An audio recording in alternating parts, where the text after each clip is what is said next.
Salam dostlar.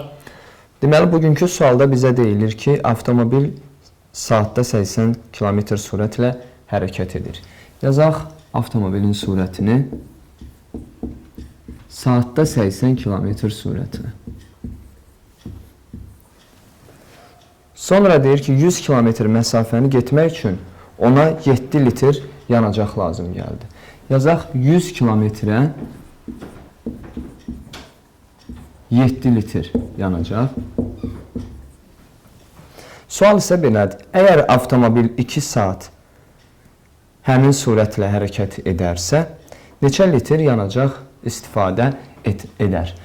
2 saatı soruşur bizdən. Biz isə bilirik ki, 1 saata 80 kilometrdir. O zaman 2 saata bunun gedəcəyi yol 160 kilometr olacaq. 160 kilometr. 160 kilometrə isə x litr yanacaq. Deməli, diqqət edin, 100 kilometrimiz 7 litrdir, 160 kilometrimiz isə x litr. Təbii ki, kilometrimiz artdığı zaman yanacağın litri də artdığına görə burada biz düz mütənasibdən istifadə edirik. Yəni yazırıq, x bərabərdir 160 vurulsun 7-yə bölünsün 100-ə. Bu isə elədir 11,2 litr. İkinci sualda bizə deyir ki, bütün işi tamamlamaq üçün işçiyə 4 gün lazım gəldi. Yəni, bir işçi 4 gün çalışır. Birinci gün, ikinci gün, üçüncü gün və dördüncü gün. Birinci günü deyir, o ikinci gündən 2 dəfə artıq.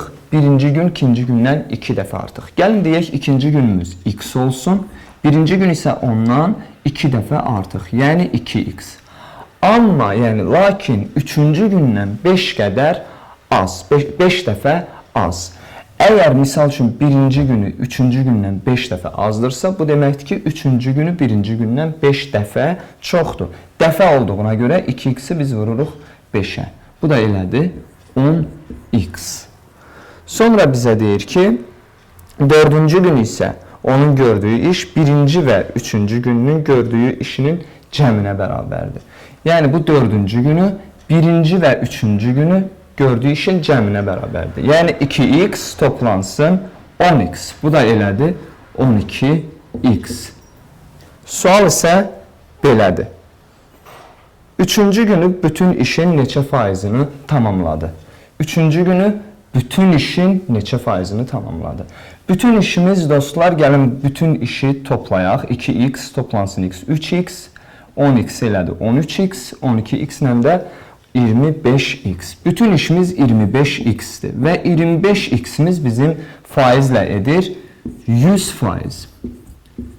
Çünki bütün işdir. Bizdən isə soruşur sadəcə üçüncü günü. Üçüncü günlə biz dedik 10x, 10x isə bərabərdir. Yazaq sual işarəsi, yəni bilmirik. İndi diqqət edin. İşimiz azaldığı zaman təbii ki, faiz də azalır. Ona görə yenə də biz burada düz mütənasibdən istifadə edirik. Yazırıq 10x vurulsun 100-ə bölünsün 25x-ə. Burada x-lər ixtisar olundu, 100 ilə 25 də ixtisar olundu. Burada 1, burada 4 qaldı. Onu da vurduq 4-ə, elədi 40%. Deməli, üçüncü günü bütün günün 40% deməkdir. Üçüncü suala gəlin baxaq. Üçüncü sualda bizə deyilir, avtobusda olan sərnişinlərin 5də 1-i kişidir. Gəlin deyək, bütün sərnişinlər olsun x. Yenə yazaq, bütün olsun x. Bu x-in 5də 1-i kişidir. Yəni, kişi elədir 5də 1x. 3də 1-i isə deyir, qadındır. Qadınımız oldu 3də 1x. Bütün sərnişinlərin 3də 1-i qadındır. Sonra isə bizə deyir ki, geridə qalanlar isə uşaqlardır. Və uşaqların bizə sayını deyir. Deyir, əgər uşaqların sayı 21-dirsə, o zaman bütün sərnişinlər neçə nəfərdir? Yazaq, uşaqlar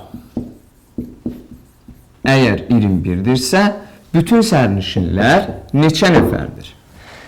Gəlin indi bütün sərnişinləri tapaq. Bütün sərnişinləri tapmaq üçün dostlar biz bilirik ki, kişi, qadın və uşaqların cəmi etməlidir bütün sərnişinlər. Ona görə də biz bunların üçünü toplayırıq. Yəni 5-də 1x, 5-də 1x toplansın 3-də 1x toplansın 21 bərabərdir bütün sərnişinlərə. Yəni x-ə. İndi gəlin məchulları bir tərəfə, məlumumuz isə 21-dir. Məchulları bir tərəfə yığaq, bərabər edək 21-ə. Yəni, x bu məchulları digər tərəfə keçiririk. Ona görə mənfi ilə keçir. Mənfi 5-də 1 x, mənfi 3-də 1 x. 21 isə öz yerində qalsın, bərabərdir 21-ə. Təbii ki, biz bilirik, burada x-in altında 1 var. Ona görə bizim ortaq məxrəcimiz olur 15. Bura gəlir 15. Bura 3. Bura isə 5. Elədir 15x mənfi 3x mənfi 5x bərabərdir 21-ə. 15x-dən çıxdıq 3x elədir 12x, 12-dən də 5x oldu 7x.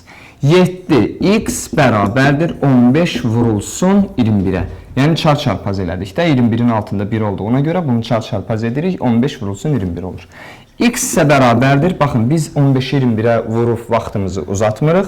Yazırıq 15 vurulsun 21 bölünsün 7-yə.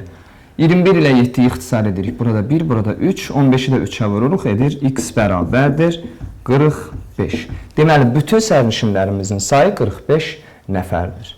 4-cü sualda bizə deyir ki, məktəbdə 240 şagird var. Artıq biz sayını bilirik. Misal üçün, bundan öncəki suallarda x yazırdıq. Artıq bəllidir ki, məktəbdə 240 şagird var. Gəlin yazaq, şagirdlərin sayı 240.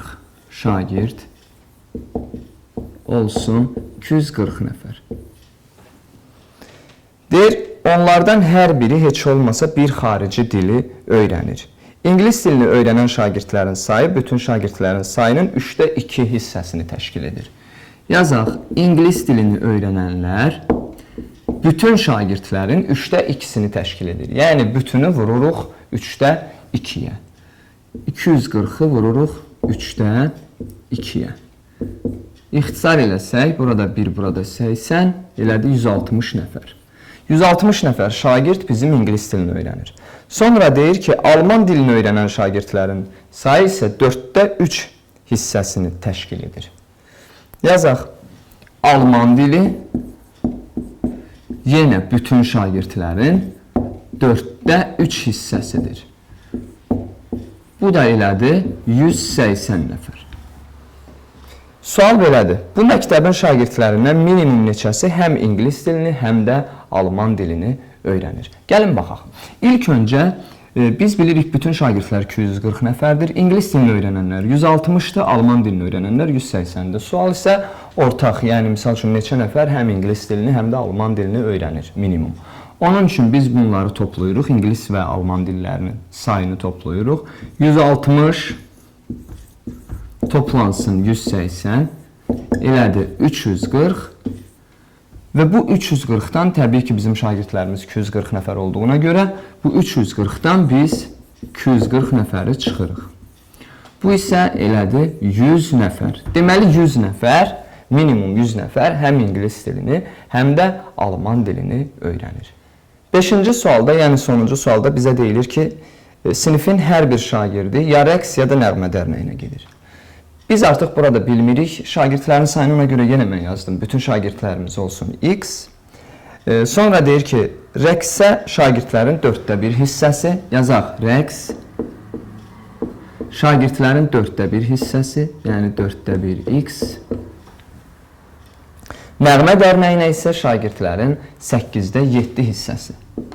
Nəğmə isə 8-də 7 hissəsi. Bu sinifdəndir 3 uşaq eyni zamanda həm rəqs dərnəyinə, həm də nəğmə dərnəyinə gedir. Yəni 3 uşaq elə bil ki, həm rəqsə, həm nəğmə dərnəyinə gedir. Yəni bu 3 uşaq hər ikisinə aiddir. Belə yazaq, 3 nəfər. Bu 3 nəfər elə bil ki, həm 4-də 1 hissənin içərisinə daxildir, həm də 8-də 7 hissənin içərisinə daxildir. Sual isə belədir, bu sinifdə neçə uşaq var? Bu sinifdəki neçə uşağı tapmaqdan ötəri, dostlar, biz ilk öncə rəqs və nəğmə dərnəyini bir-birinə toplayırıq. Ondan sonra bütünü tapmaq üçün biz bu 3 uşağı bunların cəmindən çıxmalıyıq. Çünki bu 3 uşaq onsuz da həm 4-də 1x-in, həm də 8-də 7x-in daxilində var. Ona görə də biz bu ikisini ilk öncə toplayaq, yazaq.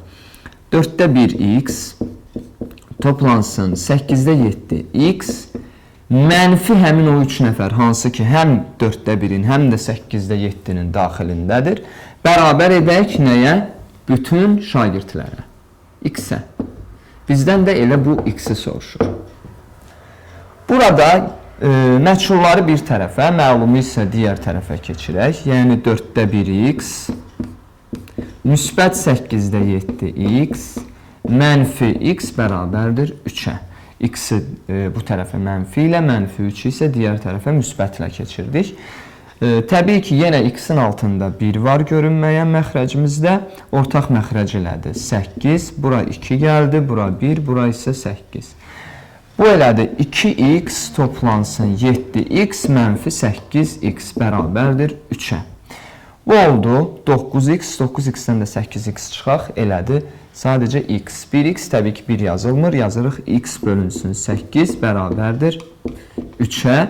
X də oldu, çarpaz vururuq 24. Deməli, bu sinifdəki şagirdlərin, uşaqların sayı 24 nəfərdir. Bugünlük bu qədər dostlar. Sağ olun, sağlıqla qalın.